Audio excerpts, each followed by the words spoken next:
या ॲक्टिव्हिटीमध्ये आपण home टॅबमधील paragraph group बघणार आहोत. पॅराग्राफ ग्रुप हा डावीकडून तिसरा ग्रुप आहे. पॅराग्राफ अलाइनमेंट तुमच्या डॉक्युमेंटची रीडेबिलिटी वाढवते आणि ते दिसायला चांगले करते. ते पॅराग्राफचा अपीअरन्स ठरवतात. आत्ता पॅराग्राफ डावीकडे अलाइन झाले आहेत. म्हणजे टेक्स्ट डावीकडून उजवीकडे जात आहे आणि लेफ्ट मार्जिनला अलाइन आहे. पॅराग्राफ पेजच्या सेंटरला अलाइन करण्यासाठी त्याला सिलेक्ट करा आणि अलाइन टेक्स्ट सेंटरवर क्लिक करा.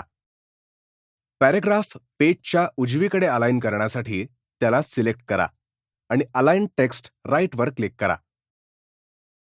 आता पॅराग्राफ सिलेक्ट करा आणि मग जस्टिफायवर क्लिक करा. जेव्हा तुम्ही वर्डमध्ये टेक्स्ट जस्टिफाय करता, तेव्हा टेक्स्टला पॅराग्राफच्या दोन्ही बाजूंनी स्ट्रेट एजेस मिळतात. जेव्हा तुम्ही जस्टिफाय वापरता, तेव्हा वर्ड लेफ्ट आणि राईट मार्जिनला टेक्स्टची प्रत्येक ओळ वाढवते.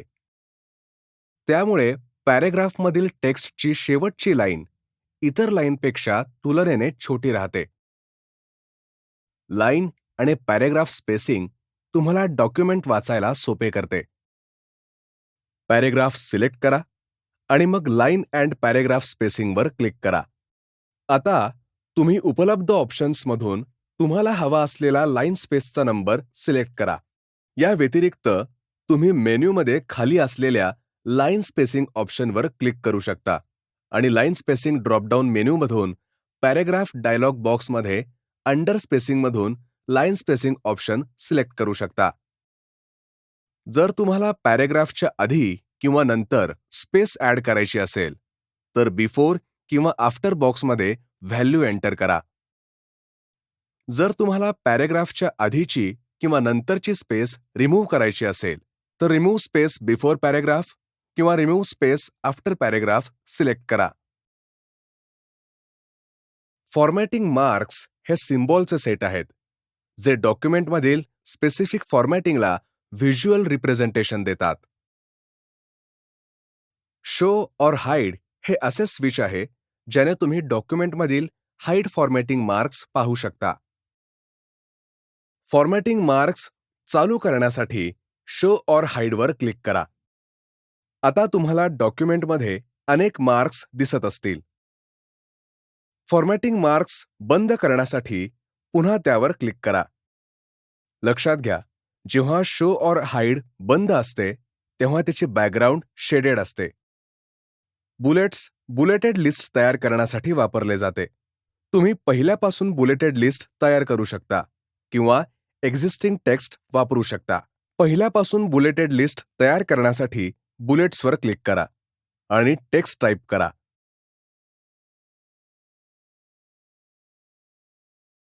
नवीन बुलेट ॲड करण्यासाठी एंटर प्रेस करा. एक्झिस्टिंग टेक्स्ट वापरून बुलेट लिस्ट तयार करण्यासाठी तुम्हाला जो टेक्स्ट लिस्टमध्ये बदलायचा आहे तो सिलेक्ट करा आणि बुलेट्सवर क्लिक करा. जेव्हा तुम्ही बुलेटच्या पुढील डाऊन ॲरो सिलेक्ट करता, तेव्हा तुम्हाला विविध बुलेट स्टाईल्ससोबत बुलेट लायब्ररी दिसेल. जर तुम्ही नन सिलेक्ट केले, तर बुलेट्स निघून जातील. तुम्ही एक्झिस्टिंग बुलेट स्टाईल्समधून स्टाईल सिलेक्ट करू शकता किंवा तुमच्या गरजेनुसार कस्टम बुलेट ठरवू शकता. नवीन स्टाईल डिफाईन करण्यासाठी डिफाईन न्यू बुलेट सिलेक्ट करा.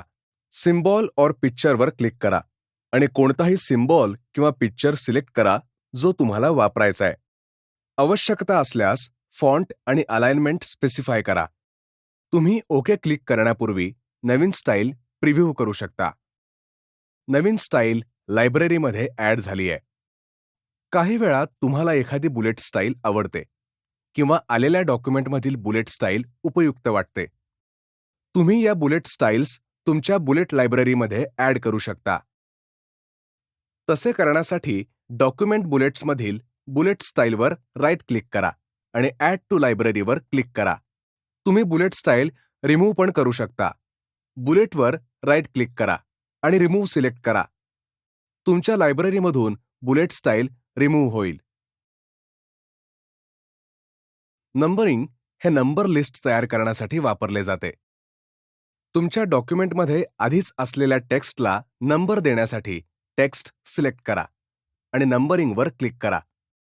नंबर लिस्ट पहिल्यापासून तयार करण्यासाठी नंबरिंगवर क्लिक करा आणि टेक्स्ट टाईप करायला सुरुवात करा.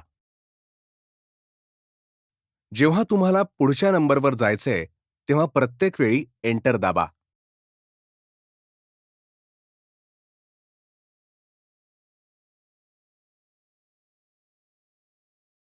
ज्याप्रमाणे तुम्ही बुलेट स्टाईल बदलू शकता, त्याचप्रमाणे नंबरिंग स्टाईलही बदलू शकता किंवा स्वतःची नवीन स्टाईल पण तयार करू शकता. नंबरिंग ड्रॉपडाऊन मेनूवर क्लिक करा आणि योग्य ऑप्शन सिलेक्ट करा.